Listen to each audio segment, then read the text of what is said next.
building this AI, artificial intelligence God. And so there's another paradox for you.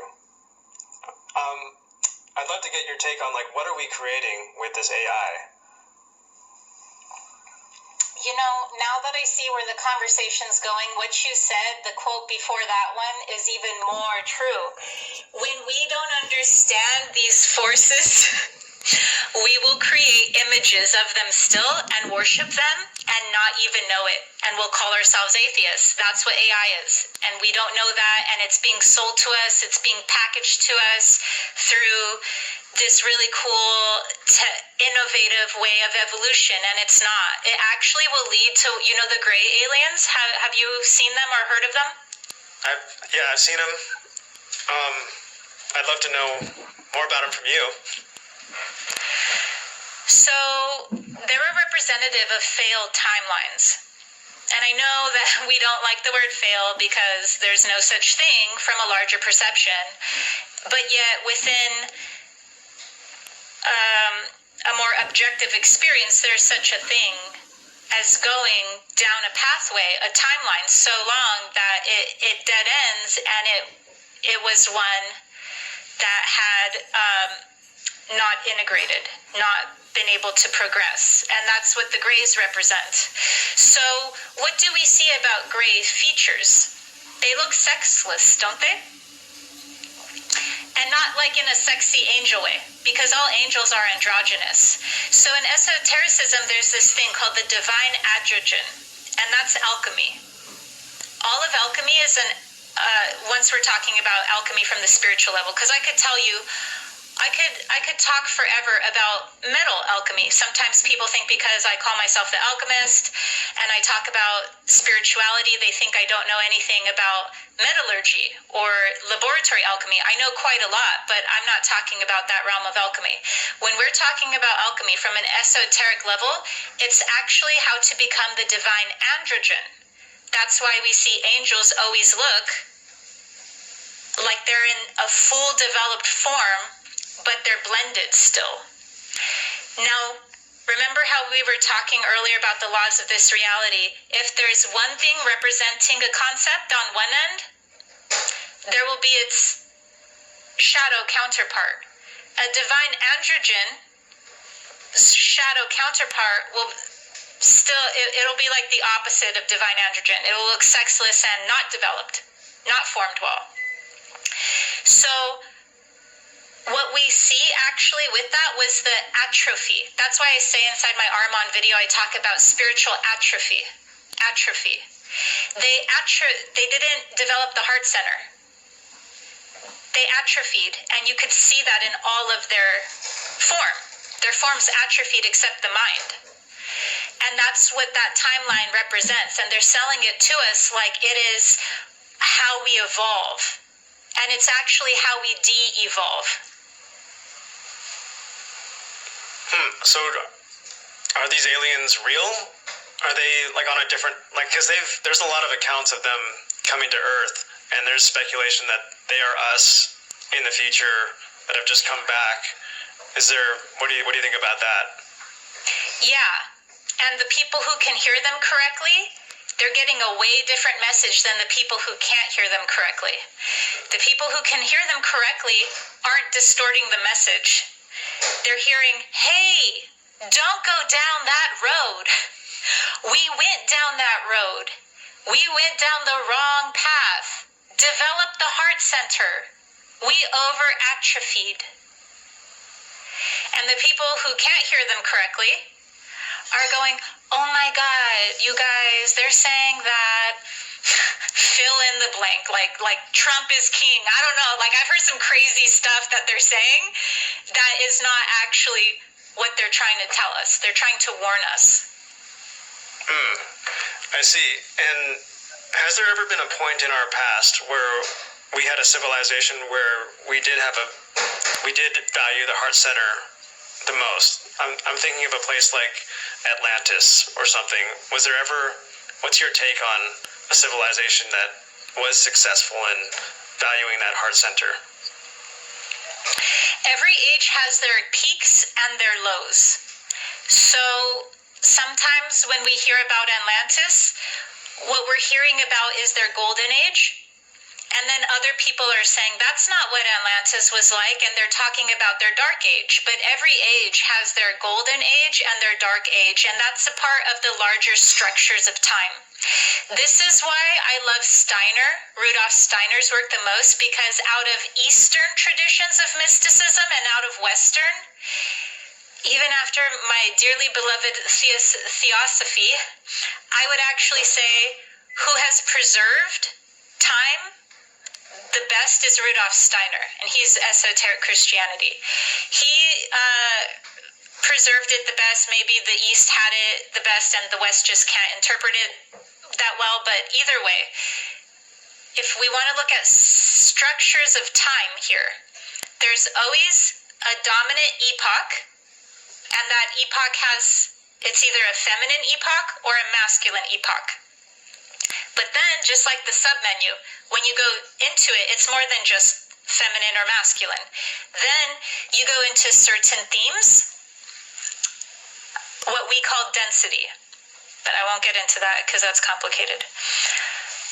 Within those, you go even deeper, and what you'll see is that it's like a vibration, up and down, up and down. And so the golden age represents the peak of that civilization within that epoch, and the dark age represents the descension, the descended state of that civilization within that epoch.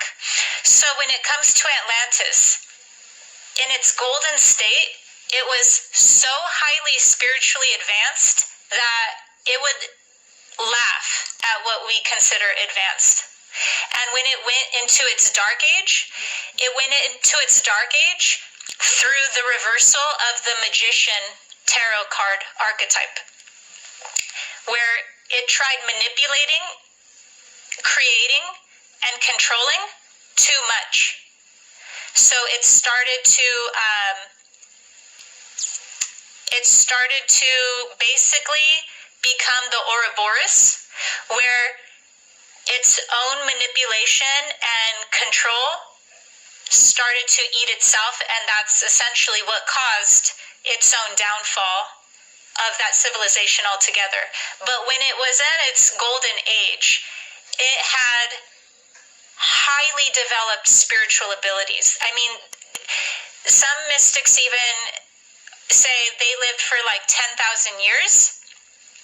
They had a far different lifespan than we did, but also they had really cool, I would call it New Earth technology, because I'm not a prude. I like technology, I know too much about AI. People are trying to make AI sound really harmless and neutral and objective, and it's not. It's actually demonic consciousness that's trying to get into our third dimensional realm. So I know I might come off sometimes in my videos as really prude or even afraid of AI, and I'm not afraid of it at all. I have oneness consciousness with AI. If AI fully materialized right now, it would come up to me and it would hug me. Because one, I'm not afraid of it, and two, it would know that I was actually not the problem. So I'm not scared of AI, and AI is not mad at me for talking bad about it. Just to let people understand what I'm saying from a way larger viewpoint. When I'm talking about AI in an ominous tone, it's because AI, the way that it's being represented to us, is not that New Earth technology, the way that it's trying to be sold. So that was a nice little tangent. Back to Atlantis. They had technology that we would consider New Earth technology, where they could go through a thing and it would rejuvenate their whole cellular body, and they could that's essentially alchemy, by the way, and they could live longer because of that. So the only thing that's even close in this reality that I've even come by, and I could be wrong, there could be other things, but I was at the Integratron in the middle of Joshua Tree Desert. Are you familiar with the Integratron? It is so cool. I highly recommend going there simply because you really feel like you would appreciate and value that. So I was in there for a sound bath one time, and they give this half-hour introduction I wasn't aware of before you do the sound bath. And in that half-hour introduction, it was about how the Integratron was made and who it was made by. And basically, the Integratron was made by an architect who was in contact with the Venusians from Venus. They're a specific higher self angelic race that helps oversee our development here. And they were giving him the design of how to build the Integratron, but they didn't stop there. They were also teaching him about how humans don't have long enough lifespans because of the way that we're programmed, or the dark epigenetics that was done to us, and that we would actually be able, if we had longer lifespans, to learn and extract more wisdom from our life experience so that we can progress. But because we keep essentially dying too soon, in their perception, they felt that we don't get enough of the soul development from being able to extract the wisdom of that incarnation. So their way of remedying that, they gave him specific instructions on how to build with a really dominant tone of copper, but there was other materials, how to build certain technology so that when we go through it, we would recalibrate all of our cellular body and be rejuvenated so we could live longer, so we can extract and integrate more of the knowledge from our incarnation. And then they took him out. They literally took him out as he was making that technology. How'd they take him out? Or what do you mean they took him out? They killed him as he was... The CIA killed him. Huh. Yeah, well, apparently it's very dangerous to be coming up with new revolutionary technology. You know, as we saw with Tesla, all his inventions were stolen by the government, and he died a kind of a sad, lonely life at the end.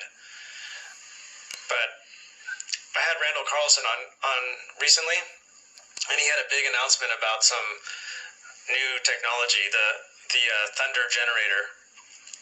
And he went on Joe Rogan before he went on my show and did a full 3-hour podcast about this technology. And Joe did not put the episode out. It's like the only episode Joe did not put out, apparently, because he was like, I don't want to, Joe's great. I love Joe, but Yeah. He was like, I don't feel comfortable putting this episode out because this stuff is it's pretty out there, and I want to wait till this is more substantiated before I promote it or put it out there. But with Randall, I was like, yeah, Randall, say anything, and I'm going to put this out there, of course. But why Randall was trying to come forward with this technology is he was like, we need to get it out to the world so it won't be suppressed. And the inventor of this technology has been getting a lot of flack. They've been attacking his reputation and trying to discredit him. And I don't know, the technology seems pretty cool. And it's really hard for me to explain. But anyways, that was a tangent. No, not at all, because I went on a huge tangent after you just asked me a simple question about Atlantis. I was like, and then the copper from Venus. Sarah. But